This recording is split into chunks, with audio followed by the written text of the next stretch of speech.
রেঞ্জের একটা সেট, মোটামুটি আপডেট বলা যায়, ঠিক আছে, এই ওপ্পো সেটটা। তো এটার প্রবলেম হচ্ছে কাস্টমার নিয়ে এসছে যে এটা আপসেরা নিজের থেকে, এটা ব্যবহার করতেছিলেন ব্যবহারকারী, কিন্তু এটা কিছুক্ষণ পর পর রিস্টার্ট নিচ্ছে, ফাস্ট লোগোতে রিস্টার্ট নিচ্ছে, এটাকে বলা হয় ফাস্ট লোগো, ঠিক আছে। ফাস্ট লোগো কোথায় থেকে আসে? সিপিইউ থেকে আসে, প্রসেসর থেকে। প্রথম লোগোটা কোথায় থেকে আসে? প্রসেসর থেকে। এরপরে সেকেন্ড লোগো যেটা থাকে সেটা হচ্ছে স্টোরেজ থেকে, যেটা ইআরএমসি বা আমাদের স্টোরেজ আইসি রোম থেকে যেটা। তো সুতরাং আমাদের এরকম সমস্যা যদি হয় তাহলে সর্বপ্রথম আমাদেরকে মোবাইল ফোনটি খুলতে হবে, খুলে দেখতে হবে আমার যদি পাওয়ার বাটন যদি কোনো শর্ট হয়ে থাকে, যদি ডাইরেক্ট হয়ে যায়, তখন এই সেটটা এই প্রবলেমটা করতে পারে। এটা হচ্ছে ফার্স্ট। সেকেন্ড হচ্ছে আমাদের ব্যাটারিতে একটা ফিউজ ডায়োড ইউজ হয়, 0 ওহমসের একটা ফিউজ ব্যবহার করে ব্যাটারির সার্কিটের মধ্যে। ওইটা যদি কোনো ধরনের বিদ্যুৎ প্রবাহে যদি কোনো ধরনের ত্রুটি ঘটে, সমস্যা হয়, তখন এই রিস্টার্ট প্রবলেম হইতে পারে। আচ্ছা, তাহলে কয়টা গেল? দুইটা। 3 নাম্বার যে সমস্যা হইতে পারে সেটা হচ্ছে সফটওয়্যার জনিত কোনো সমস্যায় এমনটা হইতে পারে।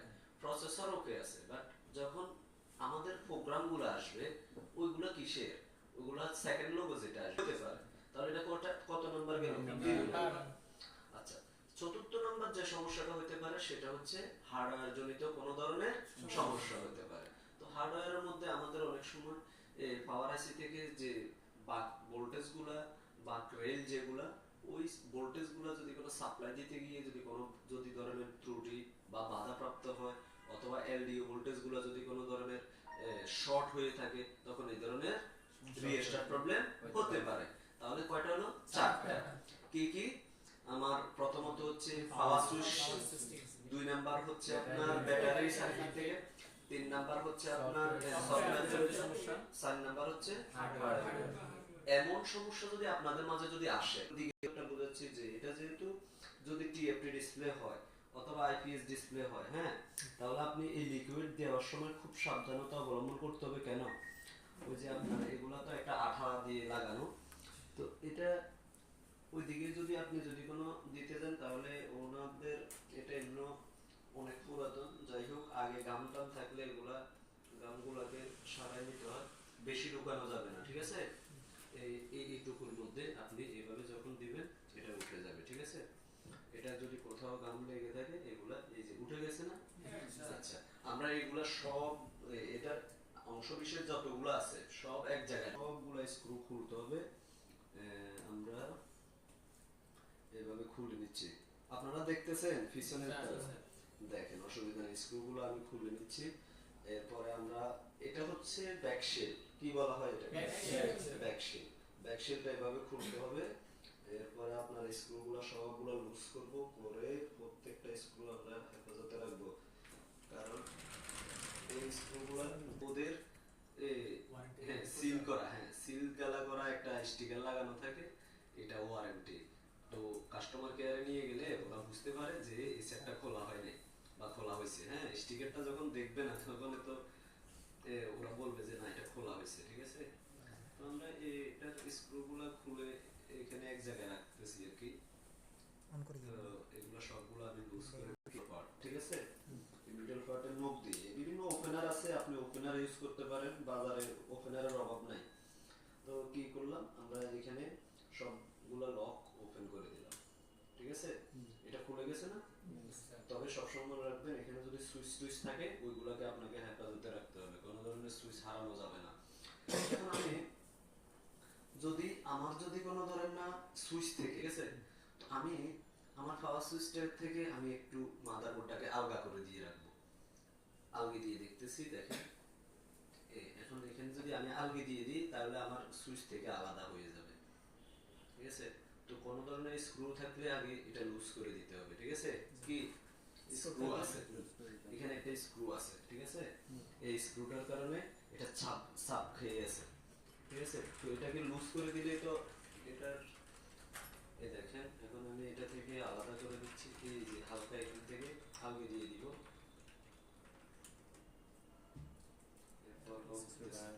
আর আছে। আচ্ছা যাই হোক, আমরা প্রথমত আগে এটা খুলে দিচ্ছি। এটা খুলে মাদারবোর্ডটা আগে হাতে নিয়ে নিব, ঠিক আছে? এগুলাকে এখান থেকে খোলার চেষ্টা করি। স্ক্রু পেয়ার আছে, আরেকটা আছে। মানে ভালো করে দেখতে হবে এগুলা। অনেক ক্যামেরাগুলা অনেক সময় হাত টাত লেগে ঘোলাটে হয়ে যায়।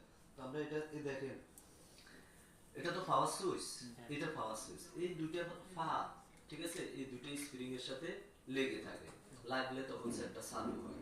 তো এখন ধরেন আমি এটা কি করব, এখানে আলগি দিয়ে রাখছি, ওই ওই দুইটাতে লাগতেছে না, শর্ট হলে এখানে হবে, বুঝতে পারছেন? ওইদিকে হয় না। তো আমরা এটা এখন লাগাইছি, এখন তো লাগাইলে যদি শর্ট হয়ে যায় সে, তাহলে এটার পরে এটা ডিসপ্লে দেওয়া স্পট আছে, দেখা যায়, হ্যাঁ? আচ্ছা, এখন যদি কমপ্লিট যদি ব্যাটারির লোগো আসে, তার মানে পাওয়ার সুইচ শর্ট, আমরা কনফার্ম হয়ে যাব, কারণ এখন পাওয়ার সুইচ থেকে উপরে রাখছি, এটা লাগতেছে না। তার মানে এটা এখনো রিস্টার্ট করে, তার মানে আমার এটা পাওয়ার সুইচে প্রবলেম হবে।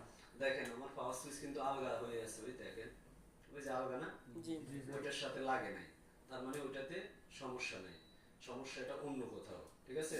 তো আমরা দেখব ওইটা আসলে প্রবলেমটা কোথায়।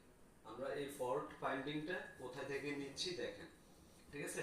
তো এখন আমি দেখব, আমাদের একটা ব্যাটারির সার্কিট থাকে, একটা ব্যাটারির সার্কিট হচ্ছে এটা, এটা হচ্ছে একটা ব্যাটারির সার্কিট। এই ব্যাটারি সার্কিটের মধ্যে এক ধরনের স্টোর থেকে এই প্রবলেম হতে পারে। এখন আমরা ফার্স্টটা কিন্তু পাই নাই, কি প্রথম সমস্যা, হ্যাঁ প্রথম যেখানে সমস্যা খুঁজে দেখছি পাই নাই। তো এখন আমরা ধরেন না দ্বিতীয় স্টেপে চলে যাচ্ছি। তো দ্বিতীয় স্টেপে যাওয়ার ফলে খুব সাবধান, ব্যাটারি কোনোভাবে লিকেজ যেন না হয়। আপনি যে কোনো কিছু দিয়ে ব্যাটারিতে কাজ করতে যাবেন, তবে এই ব্যাটারি ব্লাস্ট হইলে একটা বোমের মতো আপনার ক্ষতিগ্রস্ত হওয়ার সম্ভাবনা থাকে। এখানে সার্কিট কথা বলছেন, এই সার্কিটের মধ্যে অনেক ধরনের ট্যাপ আঠালো লাগানো থাকে, এগুলোকে খুব সাবধানের সাথে আপনাকে সরাইতে হবে। তো ব্যাটারি ফিউজ কোথায়, এখানে ডাবল ইউজ করছে, ঠিক না? এই দুইটা ফিউজকে ফেলে দিয়ে জাম্পার করে দিতে হবে, বুঝতে পারছেন? হচ্ছে ব্যাটারি ফিউজ। হ্যাঁ এই দুটো হচ্ছে ব্যাটারি ফিউজ। তো আমরা এটাকে কি করব, ধরেন উল্টায় রাখা অবস্থায় কি দিছি, ফ্লাক্স পেজ দিছি, ঠিক? এগুলো হচ্ছে ফ্লাক্স পেজ। এটা ছাড়া আয়রন অথবা সোল্ডার ইউজ করা যায় না। এটাকে যখন আপনি এক পাশ থেকে এইভাবে দিবেন, এখন এটা গলে যাবে, ঠিক আছে? গলে, আরে এত ভয় পেন না, আমার হাত আছে কত কাছে, এরপরও তো আমার হাতে নিয়ে তো এই দেখেন হালকা একটু নালগি দিচ্ছি, গরমের ফলে এটা গলছে, গলে এগুলো এরপরে এই পাশে একটু গরম করে উঠে দেন।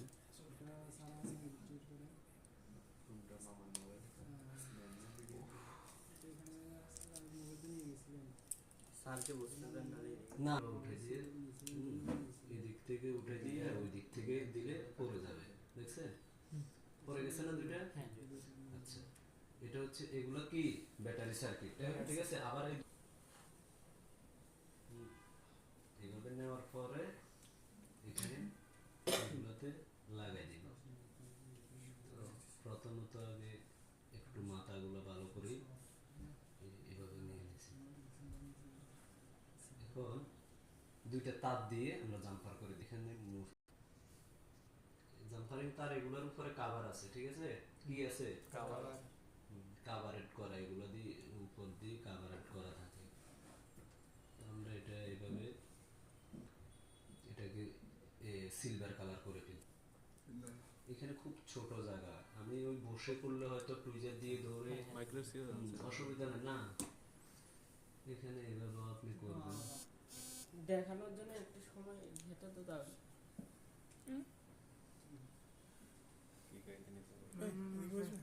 দেখেন, হ্যাঁ এই দুটো জিনিস খুব বেশি, হ্যাঁ ওরা পিছনের তারা তো দেখতেছে না, তো আপনারা ক্যামেরাতে দেখলে আরো সহজ হবে।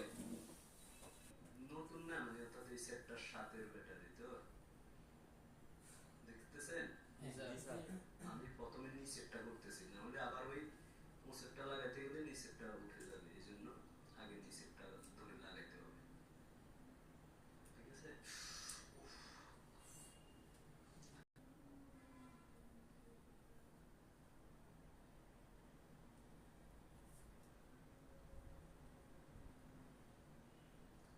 দেখা যায়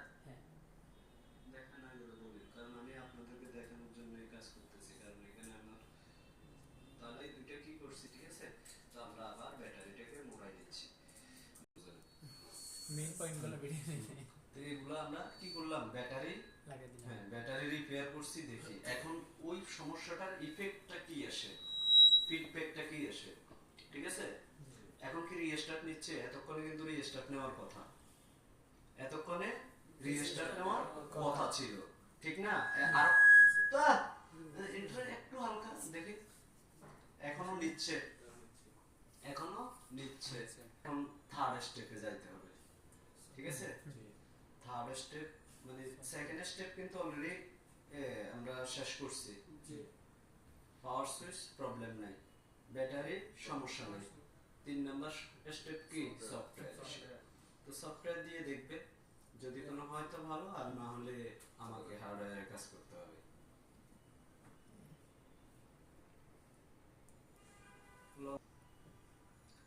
ব্যাটারি জিরো হয়ে আছে তো, স্যার এতগুলো জিনিসের নাম মনে রাখবো কেন? কি এই যে এইসব জিনিসের বলে কি কারো দেখতে মাত্র কি দেখছেন এখনো তো, হ্যাঁ এটা সেকেন্ড লোগো, কালার ওএস, ওকে। হ্যাঁ, উই ফিক্স দা ফোন,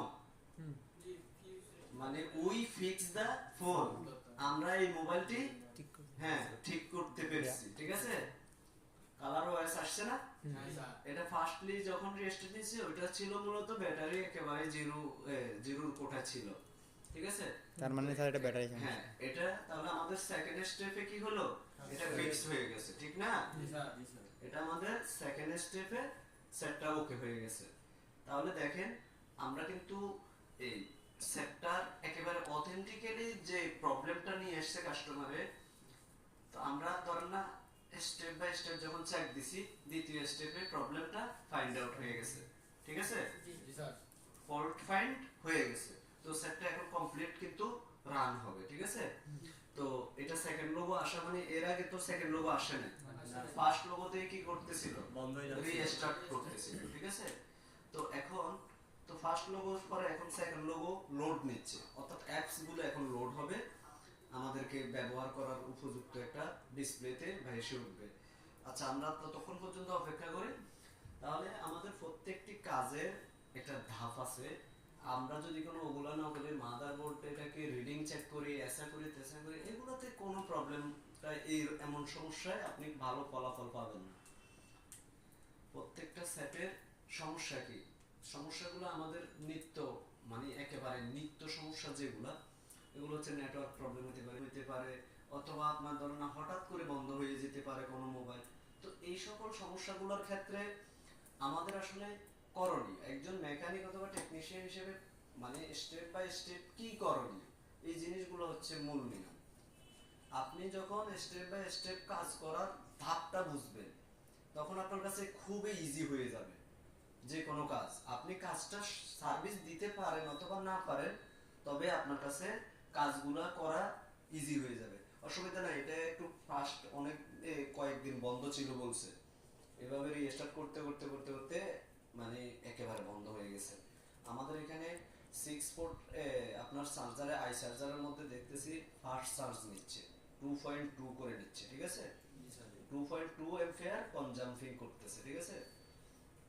তো যাই হোক, এটার কালার ওএস এটা দেখেন, এখানে একটা অ্যানিমেশন হচ্ছে, ঠিক না, মানে অর্থাৎ অ্যাপস গুলো লোড নিচ্ছে, এটার অ্যাক্টিভিটিস আছে বর্তমানে। আবার ধরেন না শুধু একটা না যদি জ্বলে থাকে, তাহলে সেটা হচ্ছে অ্যাক্টিভিটিস অফ, মানে অর্থাৎ এটা অ্যানিমেশন করতে নাই আসবে, আপনারা একটু ধৈর্য সহকারে দেখতে হবে। স্যার এটা যদি এখন ব্যাটারি জাম্পার না করতেন তাও কেমন অন করতেন? বুঝি নাই থার্ড স্টেপটা কিরকম? থার্ড স্টেপ সফটওয়্যার দিতাম, থার্ড স্টেপ তো সফটওয়্যার ইস্যু। এরকম একটা সমস্যার ক্ষেত্রে প্রত্যেকবার কেউ যদি 3-4টা মনে করেন এই সমস্যাটা হয়তো 4টা স্টেপ আছে, ঠিক আছে। তো এরকম প্রত্যেক সমস্যার কারণে স্টেপ বাই স্টেপ যাইতে হবে। হ্যাঁ এরকম প্রত্যেকটা সমস্যা ধরেন না 4টা স্টেপ না, দেখা গেছে 10-12টার উপরও স্টেপ আছে। তাই বলতেছি। আবার কিছু কিছু ক্ষেত্রে 2-3টা স্টেপে পাবেন, 2-3টা স্টেপ আছে, ঠিক আছে। যেমন চার্জিং এর ক্ষেত্রে আপনি 10-12টা স্টেপে ফলো করতে হবে, ঠিক আছে। আবার দেখা গেছে নেটওয়ার্কের ক্ষেত্রে আপনাকে ধরেন না কমপক্ষে 10টা, ঠিক আছে। আমাদের সেটটা কি হয়েছে, রান হয়েছে, ঠিক আছে, কমপ্লিটলি রান, রালি দূর বেড়া ঠিক আছে। তো এখন তো আর রিস্টার্ট প্রবলেমটা আমাদের এটা কিন্তু একেবারে লাইভ ক্লাসের মধ্যে, ঠিক না? এখানে কোনো কিছু কি বাইরে আছে? তো সমস্যা নেই। সুতরাং আমাদের এই সেটটা আমরা এখন ধরেন না কমপ্লিটলি মানে এটা ফিক্সড হয়ে গেছে, ঠিক না? তো সুতরাং এইভাবে মানে আমার কথা হচ্ছে স্টেপ বাই স্টেপ যদি আপনি যদি কাজ করার নিয়মটুকু যদি জানেন যে অ্যাকচুয়ালি আপনি প্রবলেমটা কোথায় সেটা যদি আপনার যদি কোনো স্টেপ বাই স্টেপে যদি মনে থাকে তাহলে দেখবেন কোথাও না কোথাও আপনার কাছে এই সমস্যাটা ধরা খেয়ে যাবে। প্রবলেমটা আপনি ফল্ট ফাইন্ডিং এ আপনি স্মার্ট হয়ে যাবেন, ফল্ট ফাইন্ডিং, কিন্তু আপনি ফল্ট সলভ করা অথবা ফিক্স করা মানে সমাধান করা সেটা আপনার অভিজ্ঞতা একদিনের হোক, এক বছর পরে হোক, 2 বছর পরে হোক, অভিজ্ঞতা হয়ে যাবে। আপনি এই লাইনে পড়ে থাকলে অভিজ্ঞতা হয়ে যাবে, কিন্তু প্রকৃত সমস্যাটা কোথায় সেটা খুঁজে বের করা হচ্ছে সবচেয়ে বড় চ্যালেঞ্জের বিষয়, বুঝছেন? তো ইনশাআল্লাহ তাহলে আমরা এরকম একটা সমস্যা আসলে আগে আমরা এই স্টেপগুলো চারটি স্টেপ চেক দিব, যে কোনো একটা স্টেপে এই ফল্ট ফাইন্ডিং পেয়ে যাব, ঠিক আছে? ধন্যবাদ সবাইকে, ঠিক আছে।